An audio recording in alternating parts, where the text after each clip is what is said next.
Estamos aqui, eu e a Gleice, ó, só na cabeça do Ricardo Varela, que é engenheiro do INPE, ufólogo, nos orientando aqui. Será que existe realmente vida além da Terra, em outro planeta? Será que um dia a gente vai ter contato, se eles existem, com esses seres extraterrestres, né? A gente já viu algumas imagens aí que deixa a cabecinha, é um pontinho de luz. A gente está conversando com uma pessoa que é mundialmente conhecida nesse setor de pesquisa de OVNIs, né? Que são os objetos voadores não identificados, e muita coisa intriga realmente porque não tem explicação.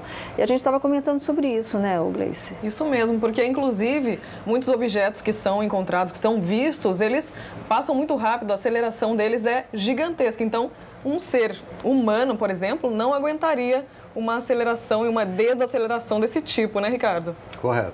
A pessoa, para aguentar a aceleração dessa de 1G, que seria uma vez a aceleração da gravidade, ela apaga, ela desmaia. Então, você pega um piloto de caça, ele tem roupa especial, ele é treinado para isso, muito tempo, ele tem um treinamento muito intenso para aguentar.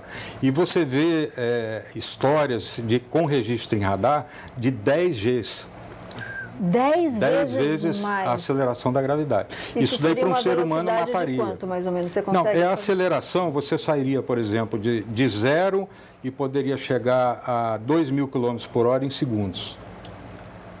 Isso humanamente impossível para a gente, né? O ser humano morreria. Você mesmo já viu nos radares do Sindacta? Já vi nos radares. Em 1981, eu era engenheiro no Sindacta. Sindacta é o Centro Integrado de Defesa Aérea e Controle de Tráfego Aéreo da Força Aérea Brasileira.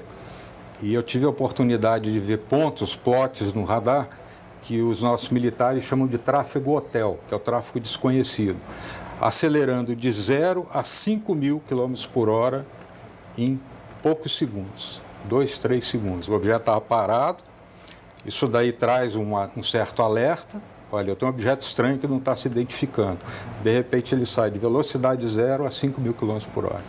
É impressionante. É impressionante mesmo. Vamos ver quem está na linha. Alô, boa tarde. Alô, boa tarde. Oi, quem fala com a gente? É Ribeiro. Oi, Ribeiro. Obrigada pela sua participação. É o seguinte, quando eu trabalhei na Embraer, na década de 80, 90, nós vimos objetos voando pela madrugada sobre a Embraer. Parecia muito uma bolha de sabão com várias cores que giravam em torno de uma esfera, que voava em vários sentidos, não produzia nenhum ruído, não tinha nenhuma propulsão, porque nós, como técnicos de aeronáutica, nós conhecemos isso. Sim. Eu gostaria de perguntar aí para esse senhor aí, o que poderia ser, inclusive os guardas da Embraer viam isso à noite. Pois é, depois a gente aproveita e emenda o caso do Dr. Osíris aí, que todo mundo ficou sabendo, né? Olha, Ribeiro, não dá para dizer o que é. Eu coloco dentro dessa nuvem cinzenta que a gente chama de ufologia. Especificamente na década de 80, não havia tentativa de fraude desse tipo de assunto. Ele não era discutido na imprensa, as pessoas não conversavam sobre esse assunto. Então, é claro que você viu uma coisa estranha, vamos colocar dentro dessa área cinzenta, que a gente chama de OVNI, objeto voador não identificado.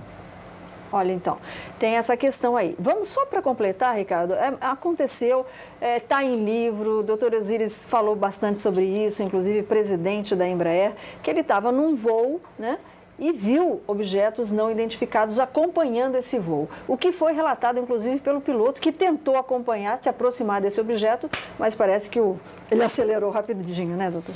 Esse é um dos casos mais interessantes da ufologia brasileira e aconteceu aqui em São José. Foram 21 objetos detectados em radar.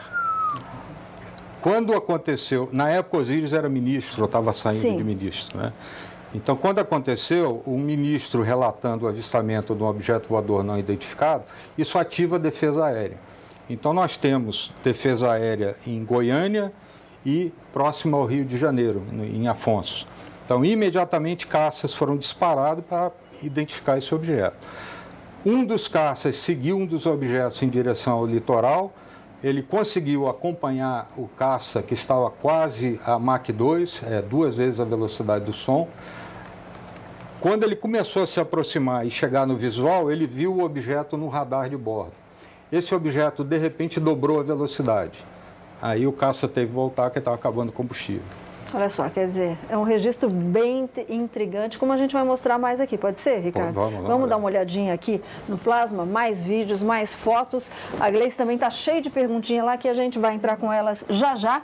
Vamos lá, Ricardo, esse vídeo. Então, esse é um caso interessante, que é de Capão Redondo, em 96, em São Paulo, capital. Capão Redondo é um bairro. Sim. É um bairro bastante violento até hoje. E aqui não dá para ver direito, mas tem muita fiação aqui sobre esse bairro. Uhum. E esse objeto passa por baixo dessa fiação, por cima. Ele faz várias evoluções. Eu consigo medir a intensidade luminosa dele e comparar com a intensidade dessas lâmpadas que estão por perto. E ele ficou passeando? Ficou passeando durante vários minutos. Uhum. E o que é interessante, no final, ele passa por baixo da fiação e existe um riachinho aqui perto. Ele segue por cima do riacho.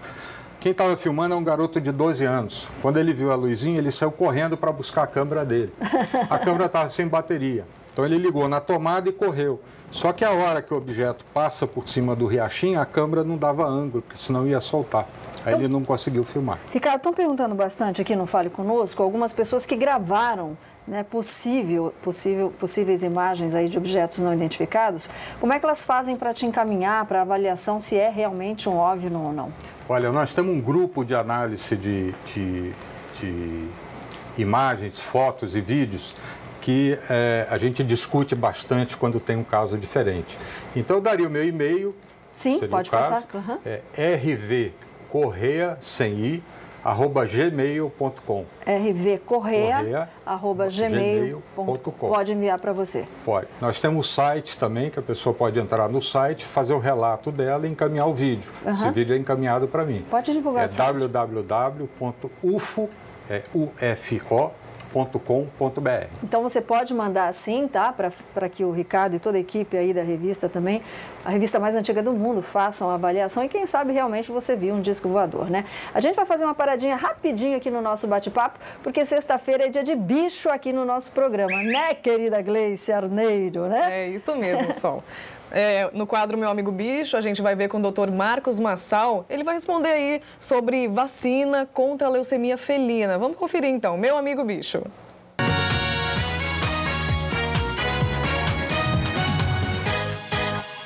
Olá, hoje nós vamos responder a pergunta do Fernando Silva, que é de Pindamonhangaba.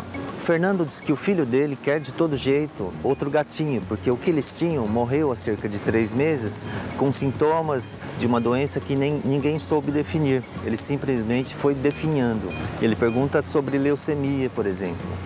Então, Fernando, o gato ele tem várias viroses, né? A leucemia é uma das doenças que eles têm. O gato ele adquire essas doenças normalmente em contato com outros gatos, né? Se ele tem contato com um ambiente externo, com a rua, com gatos de rua, ele pode adquirir várias doenças.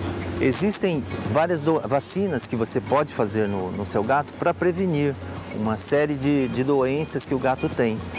Algumas doenças não têm vacinação, então é importante que você previna contato com gatos contaminados, né? Principalmente os gatos de rua.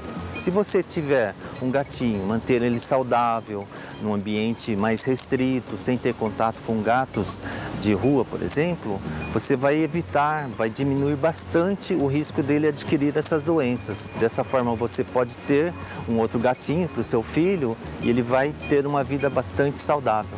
Essa foi a pergunta do Fernando. Até a próxima. Bom, estamos aqui de volta com Falando Nisso, depois dessas dicas gostosas. Na sexta-feira que vem, dia 2, o Dr. Marcos vai estar aqui ao vivo. Bom, Gleice, além das estradas, o povo quer saber como é que vai ficar o tempo nesse final de semana, né? É isso mesmo. Será que a gente vai ter que tirar o casaco do armário aí? Vamos saber como que vai ficar. Então, a gente conversa ao vivo, direto da redação aqui do Grupo Bandeirantes, com a Gisele Godoy, repórter aqui das nossas rádios. Oi, Gisele, boa tarde para você. Oi, Gleice, boa tarde para você, para todos os telespectadores. Olha, realmente, viu? Chuva fraca, tempo mais frio a partir de amanhã. tanto o litoral norte, o Vale do Paraíba, Serra da Mantiqueira. Então, as pessoas têm que tirar, sim, os seus casacos aí do armário, viu? Amanhã o céu ficará encoberto com chuva fraca isolada, principalmente no litoral norte, e nas demais áreas da região haverá períodos de sol e nebulosidade variável. Já no domingo, o tempo não deverá mudar na região, haverá muitas nuvens e chuva isolada no litoral norte, variação de nebulosidade no Vale do Paraíba e Serra da Mantiqueira.